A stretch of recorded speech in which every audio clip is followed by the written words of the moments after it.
Today I want to talk about boxing. There's a fight coming up today between Jerome Boots Ennis versus Xander Sayes. Um, and I want to kind of make a prediction if I can, even though I know very little about these fighters. I kind of studied them up last night in another fights today, so I'm going to try to rush this analysis as fast as I can with the little time that I have. And so let's start with Xander first.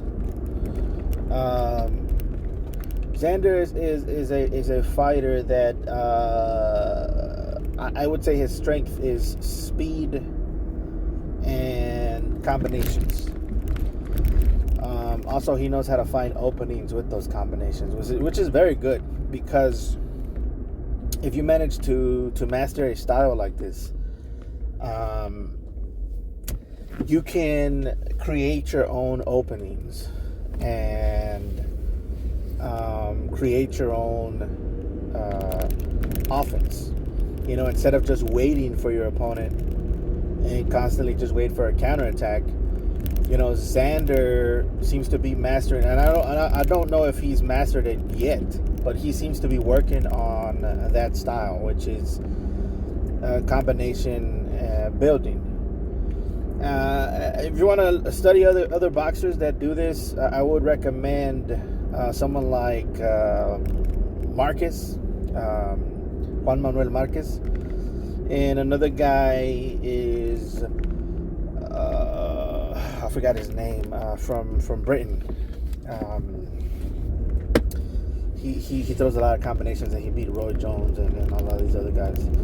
Of course, they were older, but at the same time, he was old as well. I think he's a Welsh Italian, but I forgot his name, bro. He's very good at combinations, and I'm gonna try to remember him. Calzaghe, I think his name is Calzaghe. Yeah, I think his name is Joe Calzaghe. So look at Joe Calzaghe and look at the way he uses combination punching. And of course, a lot of people are going to look at Calzaghe and think to themselves, oh, well, he's just throwing pity pad shots and just landing. And this is not true. He's looking for openings as he's tapping the other guy's gloves, tapping the other guy's head or whatever. Whether he connects or not, that's not the point. The point is he's gauging a reaction, or he's soliciting a reaction from your senses, right? In a boxing match, in a fighting match, or whatever it is you do, the number one thing that is giving you information is your senses: touch, sight, what is it? Ocular, which is sight, my bad. What I mean is like your ears, your eyes, and your touch are the main ones that are giving you information on what to do, either consciously or subconsciously. And these things are working automatically without you're really thinking about them, right? And because of this, we are prone to do what our senses tell us sometimes. You see what I mean? And because of this, a person that can and I don't know if Xander is doing this, but I do know that the combination part he is doing. But a person that is aware of this and can manipulate, you know, what the opponent is picking up with his senses, and then create a proper counter to that reaction, you know, is gonna be a crazy fighter. You know, if there's anybody out there that can do it, which I do think. You know, I think people like Floyd Mayweather was doing that. I think Calzaghe was probably doing that as well. And those are the main ones that I could think of that are manipulating the opponent's senses in order to come up with counters and create an offense. But when it comes to the combination thing, that's really what's happening. You know, when you see a guy like Calzaghe and Xander, and like I said, I'm not sure that Xander is doing the same thing, but I wish he was, because this is a very proactive way of winning a fight, and that's what we need right now in boxing. We need proactive fighters that don't just sit around and wait for a counter. That's his biggest strength, right? And that's going to be his biggest strength in this fight. That's going to be what helps him in this fight, if he does that. If he wants to go in there and try to, outbox him shot by shot, there's going to be a possibility that he gets knocked out. You know, because a pot shot guy, a guy that's good at pot shots, the speed has to be there, the quickness has to be there, the reflexes have to be there. So there's a lot of physical, things that you have to have in order to be a pot shot guy. Okay. Yes, IQ does have something to do with it. Of course, the timing and the placement of when you're going to do it. And even the information that you gather from your opponent is going to help you pot shot people. But you still got to be quick, because, I mean, it's just the way most pot shotters are. They're very quick and very slick. And I don't think Xander has... I'm not saying that he doesn't have the stuff. He could have it, but I just wouldn't try that with someone like Boots. Okay, why? Because Boots, it seems like he's already put all his... he already cashed out that. Okay, so that's what I'm thinking. Okay, now, what is Boots' strength? Well, the thing is, when it comes to Boots, I really don't know, because so basically what I did is I went back and looked at a lot of their fights, looked at a lot of the highlights, and tried to figure out where their strengths and weaknesses. When it comes to Boots, it was very hard for me to figure out what his strengths and weaknesses were, because he's fought nothing but little guys, people that he outsizes, and he just outsizes most of his opponents. You know, and when you outsize most of your opponents like that, you don't really know what he can or cannot do, because he's never been in an uncomfortable position. It's like, put it this way. You got nieces and nephews. You got maybe you got a child that you train sometimes, or you play around with, or play fight or wrestle. You know that kid's not gonna hurt you. You know that it's damn near impossible for that kid to hurt you, right? And because of that, you do crazy shit. You start dancing around. You start messing with him. You start doing shit that you wouldn't do with a guy who was grown and had the possibility of knocking you out. And this is why Boots, a lot of times you see him do a lot of things that you wouldn't recommend anybody who's a professional boxer to do. Because you get hurt, right? But Boots, since he's always in there with people that are smaller than him, from what I can see, with people that he oversizes. I mean, you look at him fight in a lot of these fights, he's doing, he's showing off, he's doing crazy shit, but he's also punching in the arms, he's not hitting a lot of these guys flush. And he doesn't really care, because he knows that his size is just big enough to hurt people even in the hands. You know what I'm saying? So I can't really give you a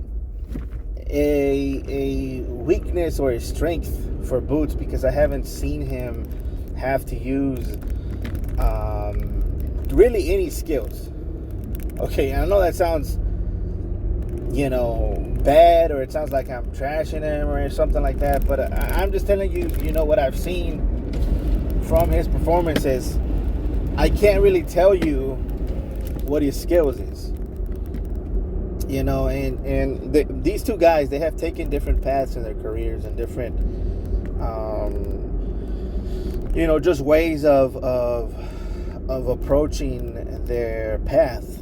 And I personally like Xander's a little bit better because Xander seems to be improving. Early on in his career, he was doing some stuff that I believe was dangerous in the sport of boxing. He was charging up his attacks. You don't want to charge up your attack. You don't want to have a charge up movement, which Xander used to have. And I don't know if he still has it, but early on in his career, I would see him wind up before throwing a 1-2. Wind up and then throw a 1-2. That's very dangerous. You don't want to have a setup. You don't want to have a wind up for anything that you do, because what happens is you're going to get countered. Because once I see that wind up, I know that you're going to come with a 1-2, right? So a lot of these guys have tells. I mean, everybody has tells. We're human. We're all perfect. It's just about finding the tell, right? And both of these guys have a rhythm. They have a rhythm. And that's another weakness that a lot of fighters have in today's era, is that they have a rhythm of boxing.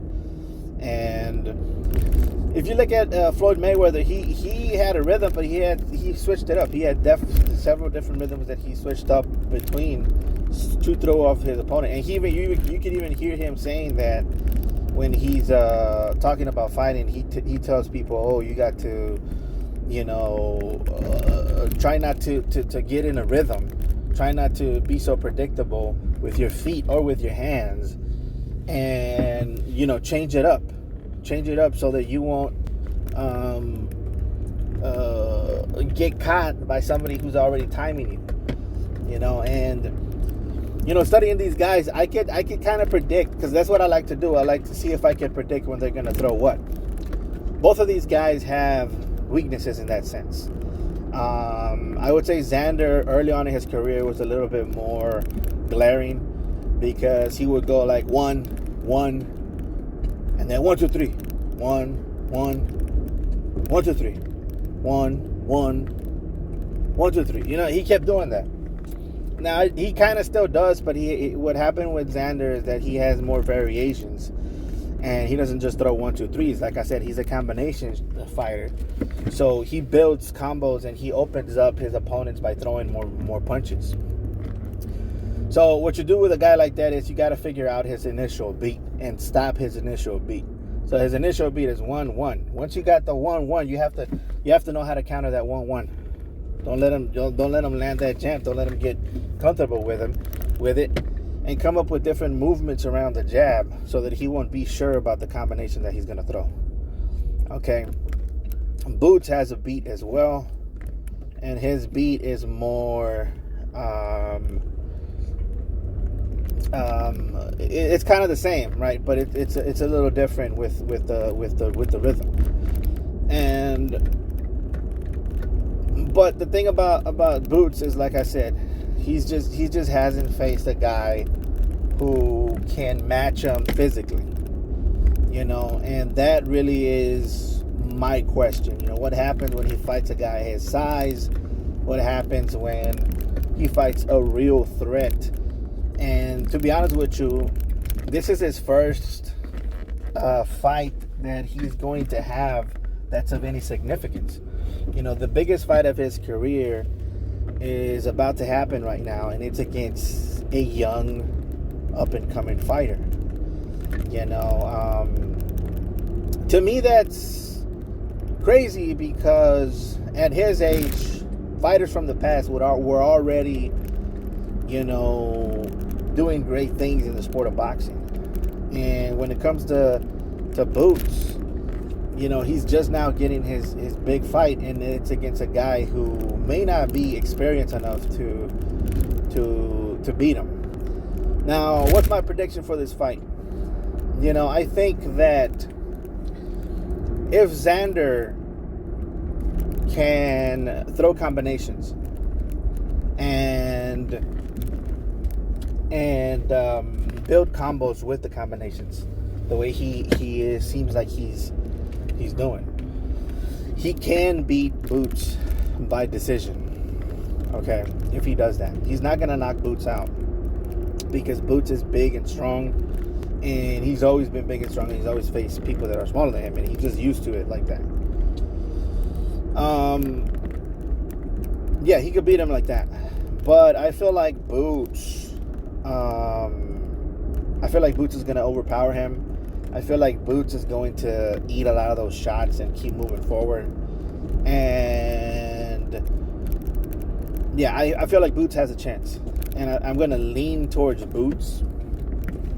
But if Xander figures out how to do what I think he has the ability to do, Xander's going to be hard to deal with, in this division. But anyways, that's my prediction. I got Boots winning by late stoppage or early stoppage. I really don't know Xander's chin. I think that if you time Xander, he's gonna have a hard time, and I think that he's very timeable. But anyways, that's going to be it for today, guys. Please like, comment, and subscribe, and I will catch you guys later.